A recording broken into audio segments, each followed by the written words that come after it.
हाँ जी, good morning students. बेटा history का नैक्सट लैसन असी शुरू करन जा रहे हैं। लेसन का नेम है नेशनलिज्म इन इंडिया।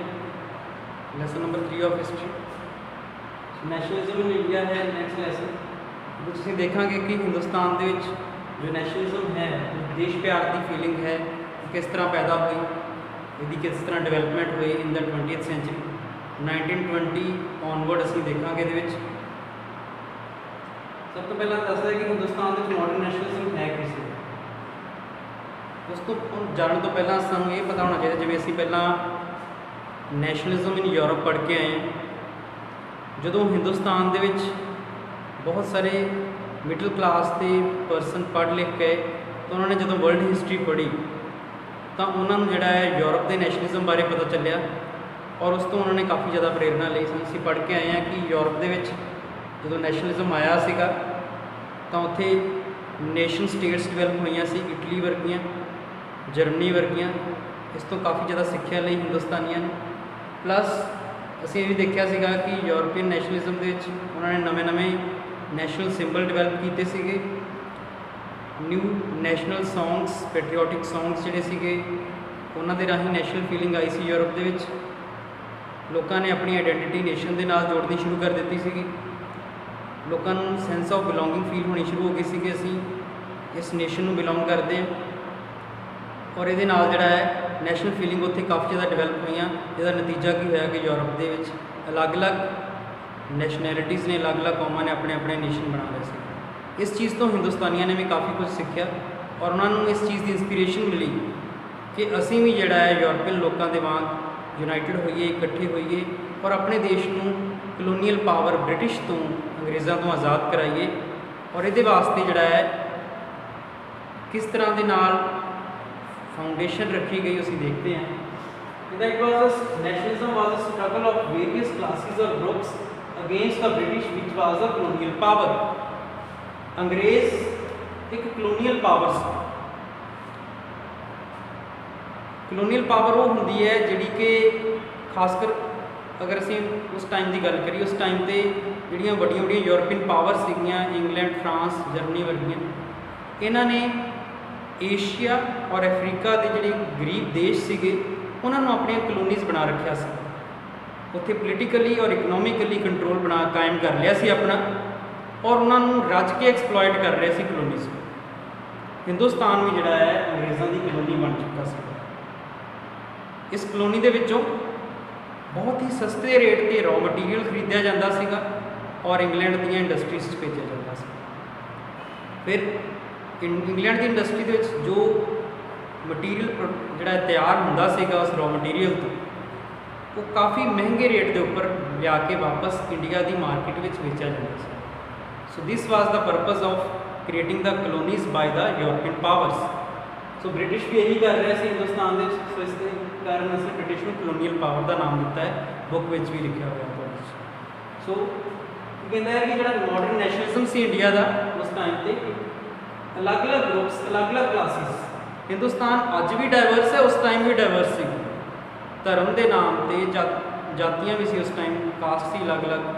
इस तो अलावा प्रोफैशनस अलग अलग से लोगों के, कोई किसान है, कोई बिजनेसमैन है, कोई वर्कर है।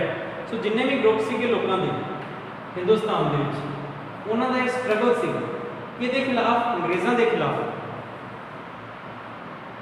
लेकिन सानू ये भी पता है कि हिंदुस्तान के लोग उस टाइम पर आपस लड़ते झगड़ते रहते थे। अलग अलग क्लासिस, अलग अलग ग्रुप्स के ज़्यादा यूनिटी नहीं सी हैगी। लेकिन एक चीज़ ने उन्होंने यूनाइटेड कर दिता, वो की सी operation by the British on all tied them into unity. क्योंकि अंग्रेज़ों ने जुल्म कर लग्या, एक्सप्लॉयट कर लग्या, ये नहीं देखा कि कोई किसान है, कोई बिजनेसमैन है, कोई वर्कर है या किहड़ी कास्ट का है, सब तो जुल्म किए उन्होंने। और ये एक ऐसी चीज़ सी, जुल्म जोड़ा है वो सब के उपर साझा हो रहा है। सो अंग्रेज़ों के जुल्म ने सारे ही groups of people of India को यूनाइटेड कर दिता। किन्हां दे खिलाफ? अंग्रेज़ों के खिलाफ।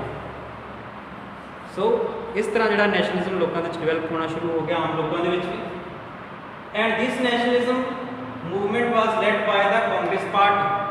और कांग्रेस पार्टी ने लोगों को यूनाइटेड किया और ज़्यादा और उन्होंने एक ਜਿਹੜਾ ਹੈ ਮੂਵਮੈਂਟ ਚਲਾ ਕੇ ਦਿੰਦੇ ਸੀਗੇ ਟਾਈਮ ਟੂ ਟਾਈਮ, ਜਿਹਦੇ ਰਾਹੀਂ ਉਹ ਅੰਗਰੇਜ਼ਾਂ ਦੇ ਖਿਲਾਫ ਆਪਣਾ ਗੁੱਸਾ ਜ਼ਾਹਿਰ ਕਰ ਸਕਦੇ ਸੀਗੇ under the leadership of specially Mahatma Gandhi.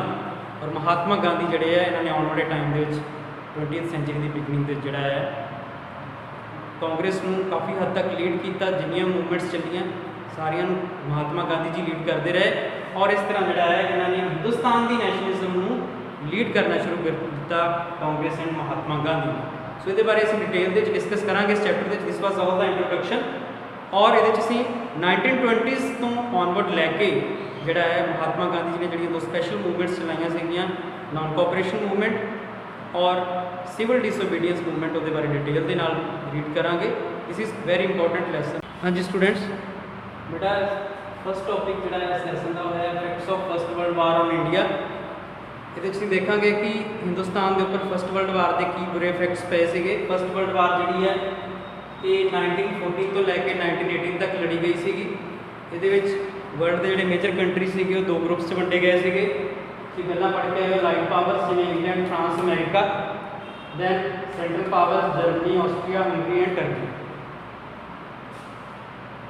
Hindustan ਜਿਹੜਾ ਹੈ ਉਸ ਟਾਈਮ ਅੰਗਰੇਜ਼ਾਂ ਦਾ ਗੁਲਾਮ ਸੀਗਾ, ਜਿਸ ਕਾਰਨ ਹਿੰਦੁਸਤਾਨ ਜਿਹੜਾ ਹੈ ਅੰਗਰੇਜ਼ਾਂ ਵੱਲੋਂ ਇੰਗਲੈਂਡ ਵੱਲੋਂ ਵਰਲਡ ਵਾਰ ਵਿੱਚ ਸ਼ਾਮਿਲ ਹੋਇਆ ਸੀਗਾ ਔਰ ਹਿੰਦੁਸਤਾਨ ਜਿਹੜਾ ਇਹਨੂੰ ਕਾਫੀ ਜ਼ਿਆਦਾ ਨੁਕਸਾਨ ਜਿਹੜਾ ਹੈ ਉਹ ਝੱਲਣਾ ਪਿਆ ਇਸ ਵਰਲਡ ਵਾਰ ਦੇ ਵਿੱਚ। ਦੇਖਦੇ ਹਾਂ 1 ਬਾਏ 1 ਕਿ ਜਦੋਂ ਵਰਲਡ ਵਾਰ ਖਤਮ ਹੋਈ ਤਾਂ ਹਿੰਦੁਸਤਾਨ ਦੇ ਉੱਪਰ ਕੀ ਬੈਡ ਇਫੈਕਟ ਪਏ ਸੀ ਇਸ ਫਸਟ ਵਰਲਡ ਵਾਰ ਦੇ।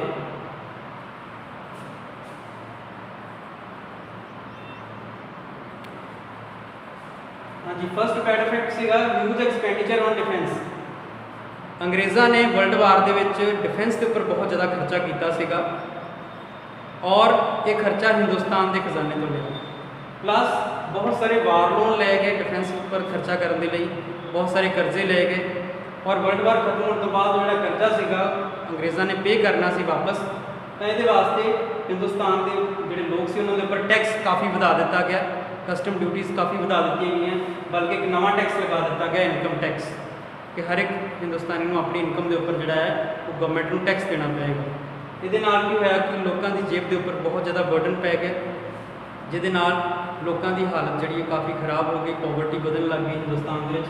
ਪ੍ਰਾਈਸਿਸ ਆਲਸੋ ਇੰਕਰੀਜ਼, ਕਿਉਂਕਿ ਸਾਨੂੰ ਪਤਾ ਹੈ ਕਿ ਟੈਕਸ ਵਧਣਗੇ ਤਾਂ ਪ੍ਰਾਈਸ ਜਿਹੜੀ ਹੈ ਚੀਜ਼ਾਂ ਦੀ ਉਹ ਵੀ ਵਧੇਗੀ। ਕੁਛ ਹੀ ਟਾਈਮ ਦੇ ਵਿੱਚ ਜਿਹੜਾ ਹੈ ਪ੍ਰਾਈਸ ਡਬਲ ਹੋ ਗਈ ਚੀਜ਼ਾਂ ਦੀ, ਜਿਹਦੇ ਨਾਲ ਆਮ ਲੋਕਾਂ ਦਾ ਗੁਜ਼ਾਰਾ ਕਰਨਾ ਕਾਫੀ ਮੁਸ਼ਕਿਲ ਹੋ ਗਿਆ। ਫੋਰਸਡ ਰਿਕਰੂਟਮੈਂਟ ਇਨ rural areas.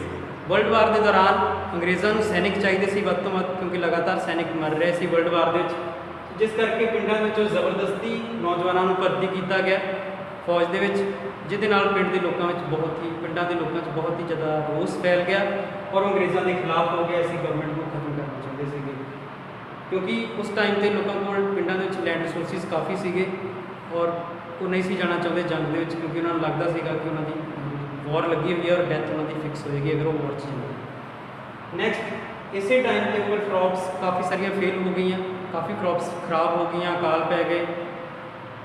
Plus influenza epidemic ਨਾਮ ਦੀ ਇੱਕ ਬਿਮਾਰੀ ਜਿਹੜੀ ਹੈ, ਮਹਾਮਾਰੀ ਜਿਹੜੀ ਉਹ ਵੀ ਫੈਲ ਗਈ, ਜਿਹਦੇ ਨਾਲ ਲਗਾਤਾਰ ਲੋਕ ਮਰ ਰਹੇ ਸੀਗੇ। ਕ੍ਰੌਪ ਜਿਹੜੀ ਹੈ ਉਹ ਲੋਕਾਂ ਦੀ ਤਬਾਹ ਹੋ ਗਈ, ਲੋਕਾਂ ਕੋਲ ਖਾਣ ਵਾਸਤੇ ਕੁਝ ਨਹੀਂ ਸੀਗਾ, ਲੇਕਿਨ ਗਵਰਨਮੈਂਟ ਨੇ ਲੋਕਾਂ ਨੂੰ ਰਿਲੀਫ ਦੇਣ ਲਈ ਕੁਝ ਨਹੀਂ ਕੀਤਾ। ਸੋ ਲੋਕ ਜਿਹੜੇ ਸੀ ਉਹ ਗੁੱਸੇ ਦੇ ਨਾਲ ਭਰੇ ਹੋਏ ਸੀਗੇ ਔਰ ਐਸੀ ਬ੍ਰਿਟਿਸ਼ ਹਕੂਮਤ ਨੂੰ ਖਤਮ ਕਰਨਾ ਚਾਹੁੰਦੇ ਸੀਗੇ ਜਿਹੜੀ ਕਿ ਉਹਨਾਂ ਦੇ ਉੱਪਰ ਸਿਰਫ ਜ਼ੁਲਮ ਕਰਨੇ ਜਾਣਦੀ ਸੀਗੀ ਔਰ ਉਹਨਾਂ ਨੂੰ ਕੋਈ ਵੀ ਰਿਲੀਫ ਨਹੀਂ ਸੀ। ਔਰ ਇਸ ਚੀਜ਼ ਦਾ ਜਿਹੜਾ ਹੈ ਇਸ ਸਹੀ ਮੌਕਾ ਸੀਗਾ ਜਦੋਂ ਕਾਂਗਰਸ ਨੇ ਲੋਕਾਂ ਨੂੰ ਲੀਡ ਕਰਨਾ ਸ਼ੁਰੂ ਕਰ ਦਿੱਤਾ ਔਰ ਮਹਾਤਮਾ ਗਾਂਧੀ ਜੀ ਦਾ ਰਾਈਜ਼ ਵੀ ਜਿਹੜਾ ਹੈ ਆਫਟਰ ਵਰਲਡ ਵਾਰ ਇਸੇ ਟਾਈਮ ਤੇ ਸ਼ੁਰੂ ਹੁੰਦਾ ਹੈ, ਕਿਉਂਕਿ ਹੁਣ ਤੱਕ ਉਹ ਸਾਊਥ ਅਫਰੀਕਾ ਦੇ ਵਿੱਚ ਸੱਤਿਆਗ੍ਰਹਿ ਕਰਵਾ ਰਹੇ ਸੀਗੇ against the racial policy of south African government. ਇਸੇ ਟਾਈਮ ਮਹਾਤਮਾ ਗਾਂਧੀ ਜੀ ਵਾਪਸ ਹਿੰਦੁਸਤਾਨ ਆਉਂਦੇ ਨੇ ਔਰ ਹਿੰਦੁਸਤਾਨ ਦੇ ਜੋ ਬੁਰੇ ਹਾਲਾਤ ਸੀ ਆਫਟਰ ਫਸਟ ਵਰਲਡ ਵਾਰ ਉਹਨਾਂ ਨੂੰ ਦੇਖਦੇ ਨੇ ਔਰ ਲੋਕਾਂ ਦੀ ਮਦਦ ਵਾਸਤੇ ਲੋਕਾਂ ਨੂੰ ਸੱਤਿਆਗ੍ਰਹਿ ਕਰਨਾ ਜਿਹੜਾ ਸਿੱਖਦੇ।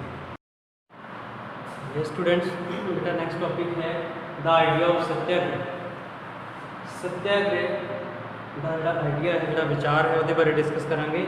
सत्याग्रह जो है इन्हों इन्वेंट किया सी महात्मा गांधी जी ने। सत्याग्रह 2 वर्ड्स तो बनया हुआ है, सत्य प्लस आग्रह। सत्य मीन्स ट्रुथ, आग्रह मीन्स इंसिस्टेंस। ट्रुथ मीन्स सच्चाई, इंसिस्टेंस मीन्स डटे रहना, जिद करना। सो महात्मा गांधी के अकॉर्डिंग सत्याग्रह का मतलब सीगा सच्चाई के उपर डटे रहना। महात्मा गांधी जी कहते हैं कि जो तक तुहाडियां डिमांड्स, तुहाडियां राइट डिमांड्स जिहड़ियां ने ਜਾਇਜ਼ ਡਿਮਾਂਡਸ ਜਿਹੜੀਆਂ ਨੇ ਜਦੋਂ ਤੱਕ ਫੁੱਲਫਿਲ ਨਹੀਂ ਹੋ ਜਾਂਦੀਆਂ ਤਦ ਤੱਕ ਤੁਸੀਂ ਸੱਚਾਈ ਉੱਪਰ ਡਟੇ ਰਹਿਣਾ ਹੈ, ਤਦ ਤੱਕ ਤੁਸੀਂ ਅੰਦੋਲਨ ਕਰਦੇ ਰਹਿਣਾ ਹੈ, ਲੇਕਿਨ ਵਾਇਲੈਂਸ ਨਹੀਂ ਕਰਨੀ, ਹਿੰਸਾ ਨਹੀਂ ਕਰਨੀ। ਇਹੀ ਸੀਗਾ noble method of struggle, this was called satyagraha. ਤੁਹਾਨੂੰ ਪਤਾ ਹੈ ਕਿ ਮਹਾਤਮਾ ਗਾਂਧੀ ਜੀ ਜਿਹੜੇ ਨੇ ਇਹਨਾਂ ਨੇ ਲਾਅ ਦੀ ਡਿਗਰੀ ਕੀਤੀ ਹੋਈ ਸੀਗੀ ਔਰ ਇਹ ਸਾਊਥ ਅਫਰੀਕਾ ਗਏ ਸੀਗੇ 2 ਸਾਲ ਵਾਸਤੇ ਕੇਸ ਲੜਨ ਵਾਸਤੇ, ਲੇਕਿਨ ਉੱਥੇ ਸਾਊਥ ਅਫਰੀਕਾ ਦੇ ਵਿੱਚ ਇਹਨਾਂ ਨੂੰ 2 ਸਾਲ ਨਹੀਂ ਬਲਕਿ ਲਗਭਗ 20 ਸਾਲ ਲੱਗ ਗਏ, ਕਿਉਂਕਿ ਉੱਥੇ ਇਹਨਾਂ ਨੇ ਦੇਖਿਆ ਸੀਗਾ ਕਿ ਸਾਊਥ ਅਫਰੀਕਾ ਦੀ ਜਿਹੜੀ ਬ੍ਰਿਟਿਸ਼ ਗਵਰਨਮੈਂਟ ਹੈ ਉਹ ਕਾਲੇ ਲੋਕਾਂ ਨਾਲ ਕਾਫੀ ਨਸਲੀ ਵਿਤਕਰਾ ਕਰ ਰਹੀ ਹੈ। ਸੋ ਉਹਦੇ ਖਿਲਾਫ ਗਾਂਧੀ ਜੀ ਨੇ ਅੰਗਰੇਜ਼ਾਂ ਦੇ ਖਿਲਾਫ ਸਾਊਥ ਅਫਰੀਕਾ ਦੇ ਵਿੱਚ ਹੀ ਸੱਤਿਆਗ੍ਰਹਿ ਸ਼ੁਰੂ ਕਰਵਾ ਦਿੱਤੇ ਸੀਗੇ ਤਾਂ ਕਿ ਜਿਹੜੇ ਉੱਥੋਂ ਦੇ ਬਲੈਕ ਪੀਪਲ ਨੇ ਉਹਨਾਂ ਦੇ ਬਣਦੇ ਰਾਈਟਸ ਦਿਵਾਏ ਜਾ ਸਕਣ। ਸੋ ਜਦੋਂ ਗਾਂਧੀ ਜੀ ਵਾਪਸ ਆਉਂਦੇ ਨੇ 1915 ਦੇ ਵਿੱਚ ਹਿੰਦੁਸਤਾਨ, ਉਦੋਂ ਤੱਕ ਹਿੰਦੁਸਤਾਨ ਦੇ ਵਿੱਚ ਉਹਨਾਂ ਦੀ ਜਿਹੜੀ ਪ੍ਰਸਿੱਧੀ ਹੈ, ਜੋ ਪੋਪੂਲੈਰਿਟੀ ਹੈ, ਕਾਫੀ ਜ਼ਿਆਦਾ ਹੋ ਗਈ ਸੀਗੀ ਔਰ ਗਾਂਧੀ ਜੀ ਨੇ ਹਿੰਦੁਸਤਾਨ 'ਚ ਆ ਕੇ ਦੇਖਿਆ ਕਿ ਹਿੰਦੁਸਤਾਨ 'ਚ ਵੀ ਉਹੀ ਹਾਲਾਤ ਨੇ ਸਾਊਥ ਅਫਰੀਕਾ ਵਾਲੇ, ਤਾਂ ਉਹਨਾਂ ਨੇ ਇੱਥੇ ਵੀ ਅੰਗਰੇਜ਼ਾਂ ਦੇ ਖਿਲਾਫ ਸੱਤਿਆਗ੍ਰਹਿ ਕਰਨ ਦੀ ਸੋਚ ਲਈ। ਸੋ ਸੱਤਿਆਗ੍ਰਹਿ ਦਾ ਮੀਨਿੰਗ ਤੁਹਾਨੂੰ ਪਤਾ ਚੱਲ ਗਿਆ ਹੈ ਕਿ ਇੰਸਿਸਟੈਂਸ ਔਨ ਟਰੂਥ, ਸੱਚਾਈ ਦੇ ਉੱਪਰ ਡਟੇ ਰਹਿਣਾ, ਜਿਹੜਾ ਲਿਟਰਲ ਮੀਨਿੰਗ ਹੈਗਾ, ਡਿਕਸ਼ਨਰੀ ਮੀਨਿੰਗ ਹੈਗਾ ਸੱਤਿਆਗ੍ਰਹਿ ਦਾ। ਹਾਂਜੀ, ਦੇਖ ਲੈਂਦੇ ਹਾਂ ਸੱਤਿਆਗ੍ਰਹਿ ਬੇਸਿਕਲੀ ਹੈ ਕਿ it was a noble method of mass agitation. Mass means ਜਿਹਦੇ ਵਿੱਚ ਬਹੁਤ ਸਾਰੇ ਲੋਕ ਜੁੜੇ ਹੋਏ, ਐਜੀਟੇਸ਼ਨ ਮੀਨਸ ਅੰਦੋਲਨ, ਇੱਕ ਬਹੁਤ ਸਾਰੇ ਲੋਕਾਂ ਦਾ ਅੰਦੋਲਨ ਹੁੰਦਾ ਸੀਗਾ ਔਰ ਇੱਕ ਖਾਸ ਤਰ੍ਹਾਂ ਦਾ ਮੈਥਡ ਸੀਗਾ ਜਿਹਦੇ ਵਿੱਚ ਵਾਇਲੈਂਸ ਨਹੀਂ ਸੀ ਹੈਗੀ। It was a non violent method, ਕਿਸੇ ਨੂੰ ਮਾਰਿਆ ਨਹੀਂ ਸੀ ਜਾਂਦਾ, ਚੁੱਪਚਾਪ ਜਿਹੜਾ ਵਿਰੋਧ ਪ੍ਰਗਟ ਕੀਤਾ ਜਾਂਦਾ ਸੀਗਾ। ਸੋ ਨਾਨ ਵਾਇਲੈਂਟ ਮੈਥਡ ਸੀਗਾ ਜਿਹਦੇ ਵਿੱਚ ਬਹੁਤ ਸਾਰੇ ਲੋਕ ਇਕੱਠੇ ਮਿਲ ਕੇ ਪੀਸਫੁਲੀ ਜਿਹੜਾ ਹੈ ਪ੍ਰੋਟੈਸਟ ਕਰਦੇ ਸੀਗੇ। ਸੋ ਇਹਨੂੰ ਅਸੀਂ ਸੱਤਿਆਗ੍ਰਹਿ ਦਾ ਨਾਮ ਦਿੰਦੇ ਹਾਂ। ਲੇਕਿਨ ਸੱਤਿਆਗ੍ਰਹਿ ਦੇ ਵਿੱਚ ਜੋ ਐਜੀਟੇਟਰ ਹੁੰਦੇ ਸੀਗੇ, ਜੋ ਫੋਲੋਅਰ ਹੁੰਦੇ ਸੀ ਗਾਂਧੀ ਜੀ ਦੇ, ਉਹਨਾਂ ਦੀ ਡਿਮਾਂਡਸ ਸੱਚੀਆਂ ਸੁੱਚੀਆਂ ਹੁੰਦੀਆਂ ਸੀ ਔਰ ਗਾਂਧੀ ਜੀ ਦਾ ਕਹਿਣਾ ਸੀਗਾ ਕਿ ਟਰੂਥ ਆਲਵੇਜ਼ ਟ੍ਰਾਇੰਫਸ, ਕਿ ਸੱਚ ਹਮੇਸ਼ਾ ਜਿੱਤਦਾ ਹੈ, ਸੱਚਾਈ ਦੀ ਜਿੱਤ ਹੋਏਗੀ, ਜ਼ੁਲਮ ਕਰਨ ਵਾਲਾ ਹਾਰ ਜਾਏਗਾ। ਜਦੋਂ ਅਸੀਂ ਚੁੱਪਚਾਪ ਸ਼ਾਂਤੀ ਦੇ ਨਾਲ ਸਟ੍ਰਾਈਕ ਕਰਕੇ ਬੈਠੇ ਰਵਾਂਗੇ ਇੱਕ ਸਾਈਡ ਦੇ ਉੱਪਰ ਪੀਸਫੁਲੀ, ਤਾਂ ਆਖਿਰਕਾਰ ਜ਼ੁਲਮ ਕਰਨ ਵਾਲੇ ਨੂੰ ਇਹ ਗੱਲ ਸਮਝ ਆਏਗੀ ਕਿ ਉਹ ਗਲਤ ਹੈ ਔਰ ਉਹ ਆਪਣੇ ਆਪ ਸਾਡੀਆਂ ਡਿਮਾਂਡਸ ਪੂਰੀਆਂ ਕਰੇਗਾ। ਸੋ ਇਹ ਸੀਗਾ ਗਾਂਧੀ ਜੀ ਦਾ noble method of satyagraha, which was the method of mass agitation against the oppressor, ਜ਼ੁਲਮ ਕਰਨ ਵਾਲੇ ਦੇ ਖਿਲਾਫ ਸੀਗਾ, ਖਾਸ ਕਰ ਅੰਗਰੇਜ਼ਾਂ ਦੇ ਖਿਲਾਫ ਸੀ ਸੱਤਿਆਗ੍ਰਹਿ ਚਲਾਇਆ ਗਿਆ ਸੀ। ਸੋ ਗਾਂਧੀ ਜੀ ਨੇ ਜਿਹੜਾ ਹੈ ਹਿੰਦੁਸਤਾਨ ਦੇ 'ਚ ਆ ਕੇ 3 ਅਹਿਮ ਸੱਤਿਆਗ੍ਰਹਿ ਕੀਤੇ ਸ਼ੁਰੂਆਤ ਦੇ ਵਿੱਚ। ਪਹਿਲਾ ਸੱਤਿਆਗ੍ਰਹਿ ਜਿਹੜਾ ਹੈ 1916 ਦੇ ਵਿੱਚ ਹੋਇਆ ਬਿਹਾਰ ਦੇ ਵਿੱਚ, ਚੰਪਾਰਨ ਜ਼ਿਲ੍ਹੇ ਦੇ ਵਿੱਚ। ਜਦੋਂ ਗਾਂਧੀ ਜੀ ਹਿੰਦੁਸਤਾਨ ਆਏ ਤਾਂ ਲੋਕ ਕਾਫੀ ਜਿਹੜੇ ਸੀਗੇ ਉਹਨਾਂ ਤੋਂ ਅਟਰੈਕਟਿਵ ਹੋਏ ਕਿ ਗਾਂਧੀ ਜੀ ਆ ਕੇ ਉਹਨਾਂ ਦੀਆਂ ਮੁਸ਼ਕਲਾਂ ਸੁਣਨਗੇ। ਬਿਹਾਰ ਦੀ ਗੱਲ ਹੈ, ਬਿਹਾਰ ਦੇ ਚੰਪਾਰਨ ਨਾਮ ਦੀ ਜਗ੍ਹਾ ਦੇ ਉੱਪਰ ਕਾਫੀ ਵੱਡੇ ਵੱਡੇ ਪਲਾਂਟੇਸ਼ਨ ਸੀਗੇ, ਬਾਗ ਸੀਗੇ ਔਰ ਉਹਨਾਂ ਪਲਾਂਟੇਸ਼ਨਸ ਦੇ ਜਿਹੜੇ ਮਾਲਿਕ ਸੀ, ਪਲਾਂਟੇਸ਼ਨ ਓਨਰ ਜ਼ਿਆਦਾਤਰ ਯੂਰਪੀਅਨ ਸੀਗੇ, ਬ੍ਰਿਟਿਸ਼ ਸੀਗੇ। ਉੱਥੇ ਕੰਮ ਕਰਨ ਵਾਲੇ ਜਿਹੜੇ ਪੈਜ਼ੈਂਟ ਸੀਗੇ, ਜਿਹੜੇ ਵਰਕਰ ਸੀਗੇ, ਉਹ ਸਾਰੇ ਹਿੰਦੁਸਤਾਨੀ ਹੋਇਆ ਕਰਦੇ ਸੀ। ਲੇਕਿਨ ਪਲਾਂਟੇਸ਼ਨ ਵਰਕਰ ਉਹਨਾਂ ਦੇ ਉੱਪਰ ਬਹੁਤ ਜ਼ਿਆਦਾ ਜ਼ੁਲਮ ਕਰਦੇ ਸੀਗੇ ਔਰ ਇਹਨਾਂ ਜ਼ੁਲਮਾਂ ਤੋਂ ਆਜ਼ਾਦੀ ਪ੍ਰਾਪਤ ਕਰਨ ਦੇ ਲਈ, ਇਹਨਾਂ ਜ਼ੁਲਮਾਂ ਤੋਂ ਛੁਟਕਾਰਾ ਲੈਣ ਦੇ ਲਈ ਇਹਨਾਂ ਪੈਜ਼ੈਂਟਸ ਨੇ ਜਿਹੜੇ ਕਿ ਚੰਪਾਰਨ 'ਚ ਕੰਮ ਕਰਦੇ ਸੀ ਪਲਾਂਟੇਸ਼ਨਸ ਦੇ ਵਿੱਚ, ਉਹਨਾਂ ਨੇ ਗਾਂਧੀ ਜੀ ਨੂੰ ਫਰਿਆਦ ਕੀਤੀ, ਗਾਂਧੀ ਜੀ ਨੂੰ ਬੇਨਤੀ ਕੀਤੀ ਕਿ ਤੁਸੀਂ ਇੱਥੇ ਆਓ ਔਰ ਇੱਥੇ ਆ ਕੇ ਜਿਹੜਾ ਹੈ ਤੁਸੀਂ ਸਾਡੀ ਹੈਲਪ ਕਰੋ ਔਰ ਅਸੀਂ ਤੁਹਾਡੀ ਲੀਡਰਸ਼ਿਪ ਸੱਤਿਆਗ੍ਰਹਿ ਕਰਨਾ ਚਾਹੁੰਦੇ ਹਾਂ। ਗਾਂਧੀ ਜੀ ਉੱਥੇ ਗਏ, ਉਹਨਾਂ ਨੇ ਸੱਤਿਆਗ੍ਰਹਿ ਦਾ ਮੀਨਿੰਗ ਪੈਜ਼ੈਂਟਸ ਨੂੰ ਸਮਝਾਇਆ, ਉਹਨਾਂ ਨੂੰ ਸਟ੍ਰਾਈਕ ਕਰਨ ਲਈ ਕਿਹਾ, ਉਹਨਾਂ ਨੂੰ ਕਿਹਾ ਕਿ ਤੁਸੀਂ ਵਾਇਲੈਂਟ ਬਿਲਕੁਲ ਨਹੀਂ ਹੋਣਾ। ਗਾਂਧੀ ਜੀ ਖੁਦ ਉਹਨਾਂ ਦੇ ਨਾਲ ਬੈਠੇ ਸਟ੍ਰਾਈਕ ਦੇ ਉੱਪਰ ਔਰ ਆਖਿਰਕਾਰ ਪਲਾਂਟੇਸ਼ਨ ਓਨਰਸ ਨੇ ਉਹਨਾਂ ਦੀਆਂ ਡਿਮਾਂਡਸ ਪੂਰੀਆਂ ਕੀਤੀਆਂ ਔਰ ਪਹਿਲਾ ਜਿਹੜਾ ਸੱਤਿਆਗ੍ਰਹਿ ਹਿੰਦੁਸਤਾਨ ਦੇ ਵਿੱਚ ਗਾਂਧੀ ਜੀ ਦਾ ਉਹ ਸਕਸੈਸਫੁਲ ਰਿਹਾ ਔਰ ਪਲਾਂਟੇਸ਼ਨ ਓਨਰਸ ਨੇ ਜੋ ਵੀ ਡਿਮਾਂਡਸ ਸੀਗੀਆਂ ਪੈਜ਼ੈਂਟਸ ਦੀਆਂ ਉਹ ਫੁੱਲਫਿਲ ਕੀਤੀਆਂ। ਇਸ ਤੋਂ ਬਾਅਦ ਸੈਕਿੰਡ ਸੱਤਿਆਗ੍ਰਹਿ ਦੇਖਾਂਗੇ ਕਿੱਥੇ ਹੋਇਆ।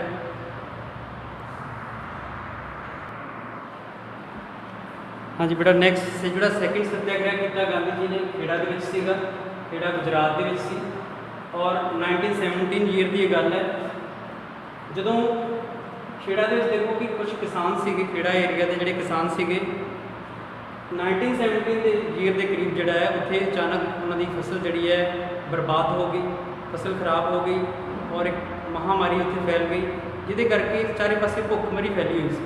ਕਿਸਾਨਾਂ ਕੋਲ ਆਪਣੇ ਖਾਣ ਲਈ ਕੁਝ ਨਹੀਂ ਸੀ ਬਚਿਆ, ਲੇਕਿਨ ਅੰਗਰੇਜ਼ ਹਕੂਮਤ, ਬ੍ਰਿਟਿਸ਼ ਗਵਰਨਮੈਂਟ ਜਿਹੜੀ ਹੈ ਟੈਕਸ ਮੰਗ ਰਹੀ ਸੀਗੀ, ਖੇਤੀ ਦਾ ਟੈਕਸ, ਐਗਰੀਕਲਚਰਲ ਟੈਕਸ ਮੰਗ ਰਹੀ ਸੀ ਕਿਸਾਨਾਂ ਦੀ ਮੰਗ ਸੀ ਸਰਕਾਰ ਕੋਲੋਂ ਕਿ ਸਾਡਾ ਇਸ ਸਾਲ ਦਾ ਟੈਕਸ ਮਾਫ ਕੀਤਾ ਜਾਏ। ਗਵਰਨਮੈਂਟ ਨੇ ਮੰਗ ਜਿਹੜੀ ਹੈ ਰਿਜੈਕਟ ਕਰ ਦਿੱਤੀ, ਤਾਂ ਮਜਬੂਰ ਹੋ ਕੇ ਕਿਸਾਨਾਂ ਨੇ ਮਹਾਤਮਾ ਗਾਂਧੀ ਜੀ ਨੂੰ ਰਿਕੁਐਸਟ ਕੀਤੀ ਕਿ ਇੱਥੇ ਆਓ ਔਰ ਸਾਡੀ ਹੈਲਪ ਕਰੋ। ਮਹਾਤਮਾ ਗਾਂਧੀ ਜੀ ਉੱਥੇ ਗਏ, ਉੱਥੇ ਵੀ ਉਹਨਾਂ ਨੂੰ ਸੱਤਿਆਗ੍ਰਹਿ ਦਾ ਮੀਨਿੰਗ ਸਮਝਾਇਆ ਔਰ ਗਾਂਧੀ ਜੀ ਨੇ ਉਹਨਾਂ ਕੋਲੋਂ ਇੱਕ ਸੱਤਿਆਗ੍ਰਹਿ ਕਰਵਾਇਆ ਅੰਗਰੇਜ਼ ਸਰਕਾਰ ਦੇ ਖਿਲਾਫ ਔਰ ਆਖਿਰਕਾਰ ਬ੍ਰਿਟਿਸ਼ ਗਵਰਨਮੈਂਟ ਜਿਹੜੀ ਹੈ ਉਹਨੇ ਇਹਨਾਂ ਪੈਜ਼ੈਂਟਸ ਦੀ ਕਿਸਾਨਾਂ ਦੀਆਂ ਡਿਮਾਂਡਸ ਫੁਲਫਿਲ ਕੀਤੀਆਂ ਔਰ ਉਸ ਹਿਸਾਬ ਦਾ ਜਿਹੜਾ ਟੈਕਸ ਹੈ ਉਹ ਰੈਵਨਿਊ ਮੁਆਫ ਕੀਤਾ। ਇਸ ਤੋਂ ਬਾਅਦ ਨੈਕਸਟ ਈਅਰ 1918 ਦੇ ਵਿੱਚ ਗੁਜਰਾਤ ਦੇ ਵਿੱਚ ਹੀ ਅਹਿਮਦਾਬਾਦ ਦੇ ਵਿੱਚ ਇੱਕ ਪ੍ਰੋਬਲਮ ਖੜੀ ਹੋ ਗਈ। ਉੱਥੇ ਕਾਟਨ ਮਿਲ ਸੀਗੀ। ਉਸ ਕਾਟਨ ਮਿਲ ਦੇ ਵਿੱਚ ਜਿਹੜੇ ਵਰਕਰ ਕੰਮ ਕਰਦੇ ਸੀ ਉਹਨਾਂ ਨੂੰ ਬਹੁਤ ਹੀ ਘੱਟ ਪੈਸੇ ਦਿੱਤੇ ਜਾਂਦੇ ਸੀਗੇ ਔਰ ਐਕਸਟਰਾ ਟਾਈਮ ਉਹਨਾਂ ਕੋਲ ਕੰਮ ਕਰਵਾਇਆ ਜਾਂਦਾ ਸੀਗਾ, ਲੇਕਿਨ ਮਿਹਨਤ ਬਹੁਤ ਘੱਟ ਦਿੱਤੀ ਜਾਂਦੀ ਸੀ, ਪੈਸੇ ਘੱਟ ਦਿੱਤੇ ਜਾਂਦੇ ਸੀ। ਬਹੁਤ ਹੀ ਨਾਰਾਜ਼ ਸੀਗੇ ਕਾਟਨ ਮਿਲ ਵਰਕਰ। ਉਹਨਾਂ ਨੇ ਗਾਂਧੀ ਜੀ ਨੂੰ ਬੇਨਤੀ ਕੀਤੀ। ਗਾਂਧੀ ਜੀ ਉੱਥੇ ਪਹੁੰਚੇ ਅਹਿਮਦਾਬਾਦ। ਉੱਥੇ ਜਾ ਕੇ ਉਹਨਾਂ ਨੇ ਇਹਨਾਂ ਵਰਕਰਸ ਨੂੰ ਵੀ ਜਿਹੜਾ ਹੈ ਮੀਨਿੰਗ ਸਮਝਾਇਆ ਸੱਤਿਆਗ੍ਰਹਿ ਦਾ ਔਰ ਸੱਤਿਆਗ੍ਰਹਿ ਕਰਨ ਲਈ ਕਿਹਾ। ਉਹਨਾਂ ਨੇ ਕਿਹਾ ਕਿ ਬਿਲਕੁਲ ਵਾਇਲੈਂਟ ਨਹੀਂ ਹੋਣਾ, ਇੱਕ ਜਗ੍ਹਾ ਬੈਠ ਕੇ ਪ੍ਰੋਟੈਸਟ ਕਰੋ ਪੀਸਫੁਲੀ। ਔਰ ਕਾफ़ी देर ਜਿਹੜਾ ਹੈ ਫੈਕਟਰੀ ਇਸ ਤਰ੍ਹਾਂ ਬੰਦ ਰਹੀ ਜਦੋਂ ਵਰਕਰਸ ਨੇ ਕੰਮ ਕਰਨਾ ਬੰਦ ਕਰ ਦਿੱਤਾ ਔਰ ਆਖਿਰਕਾਰ ਕਾਟਨ ਮਿਲ ਜਿਹੜੀ ਸੀਗੀ ਉਹਦੇ ਓਨਰਸ ਨੂੰ ਉਹ ਡਿਮਾਂਡਸ ਪੂਰੀਆਂ ਕਰਨੀਆਂ ਪਈਆਂ ਵਰਕਰਸ ਦੀਆਂ ਔਰ ਆਖਿਰਕਾਰ ਜਿਹੜਾ ਹੈ ਇਹ ਜਿਹੜਾ ਸੱਤਿਆਗ੍ਰਹਿ ਹੈ ਅਹਿਮਦਾਬਾਦ ਦਾ ਇਹ ਕਾफ़ੀ ਸਕਸੈਸਫੁਲ ਰਿਹਾ ਮਹਾਤਮਾ ਗਾਂਧੀ ਜੀ ਦੀ ਲੀਡਰਸ਼ਿਪ ਦੇ ਵਿੱਚ।